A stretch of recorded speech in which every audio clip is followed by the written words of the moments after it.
Esselamu aleyküm kadirli aziz vatandaşlar.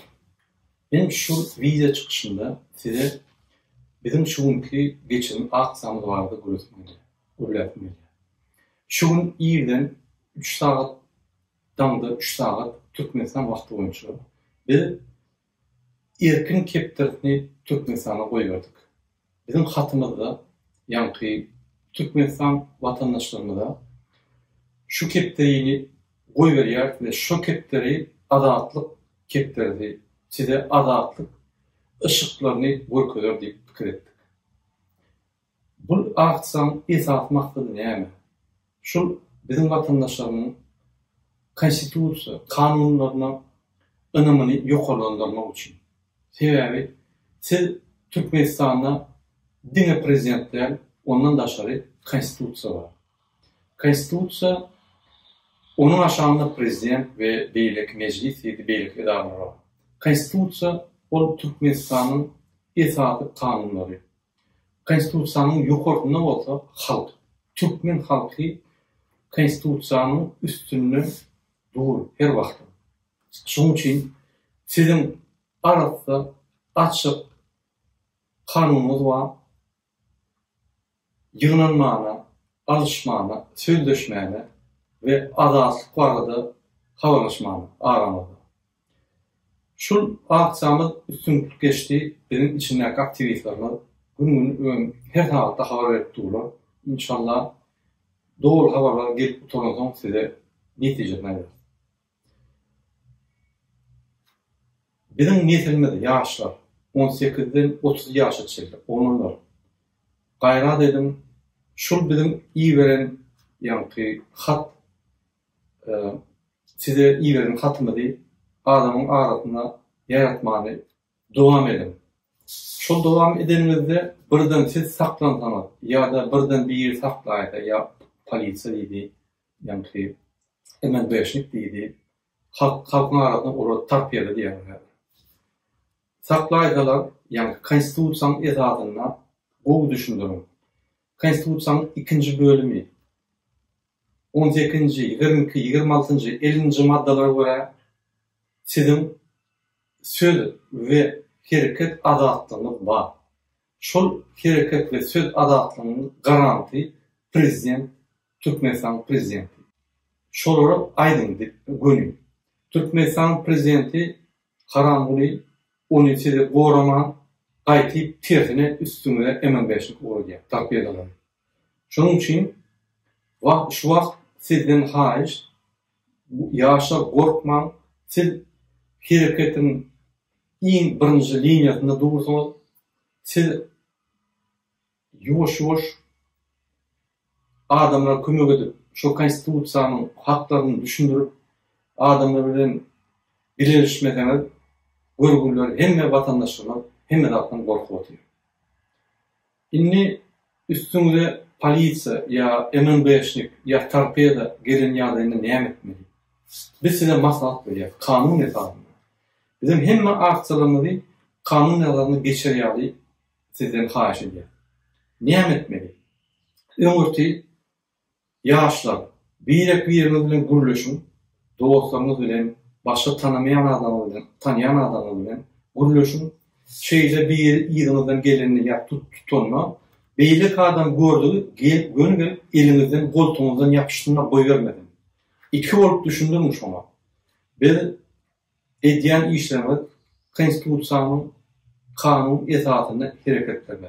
Bir söz ve hareket adatları konstitusiya tarafından berkediliyor. Onun 2. bölümü 18. 22. 26. 50. maddeler bilen belgileniyor. Bizim hukuklarımız şu konstitusiyan hukukları prezidentin garant hükmünde duruyor. Bu düşünüyorum. Köçede bir yer görse şunu kovlanı saklaktır ya şunu kovlanı saklaktır polisiya kelletini aldı. Barın, çekinmeyin, utanmayın, korkmayın. Ne oldu? Ne çık saklayamaz? Siz hakkınız yok deyip düşündürün şu lafları. Biz Türkmenistan'la rayet cemiyetini kurmasak bizde ümümüzde ışık yok. Gayrat edin. Öyde otursanız Yankı öydäki goňşularymyz bilen, owada bolsaňyz, owada goňşular bilen, ýaşlar bilen, ýaşlar bilen, esasy ýaşlar bilen yankı maslahatlaşyp plan çekin. Haçan size gelenizde, ýygyňyzdan gelenizde çağrıňyzy iýerin şöyle. Goňşularymyz gelsin.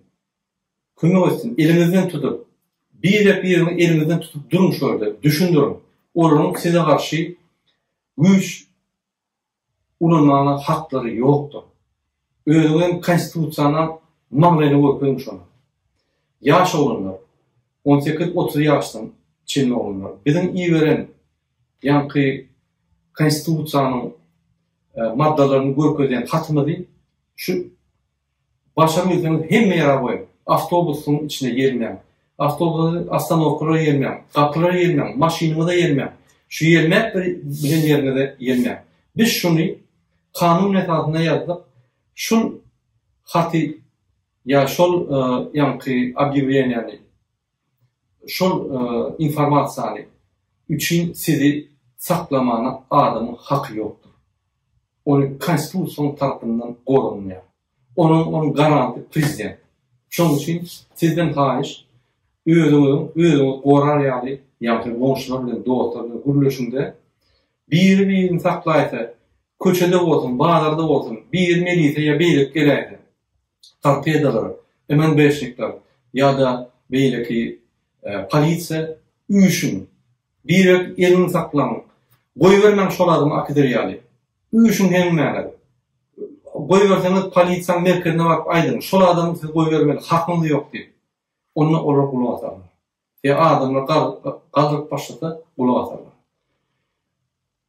İnşallah nedip bolsa, biz raýatçylygyny gurur, şo raýatçylygyň indikator, demokratiýa, kanunlaryň indikatory bolup durur. Korrupsiýany, beýle gyzakları düýünen ýok eder. Şoň üçin gaýrat edin adamlar.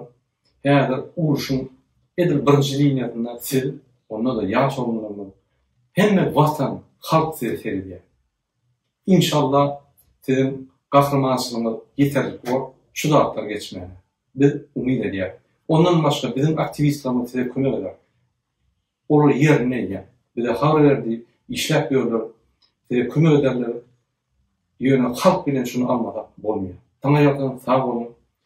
Men gelecek çykyşlarıma seredip durun. Şu çykyşlar Türkmenistan'a iýere üstüne işler. Sağ olun.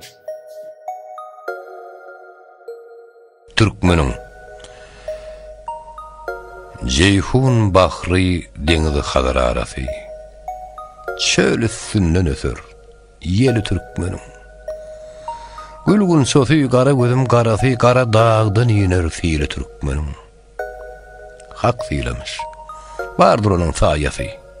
Çırpınışar çölünden erim aýasy, reňmereň gül açar ýaşyl ýaýrasy, gark bolmuş reyhany çölü Türkmenim.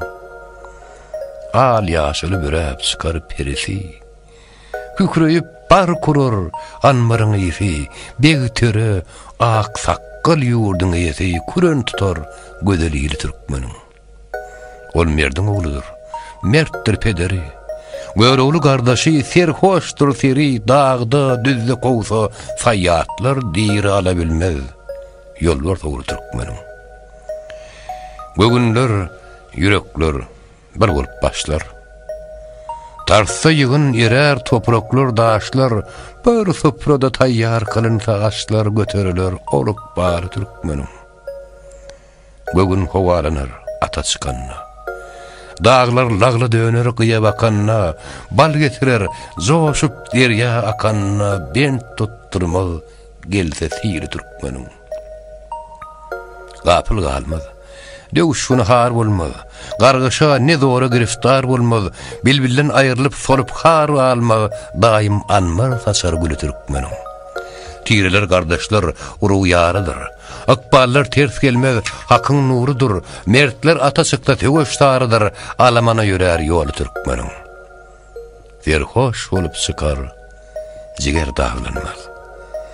Daşlary syýyndyrar, ýoly baglanmaz. Gözüm gaýry düşmez, göwün eglenmez. Magtym uly sözler, saly Türkmenim.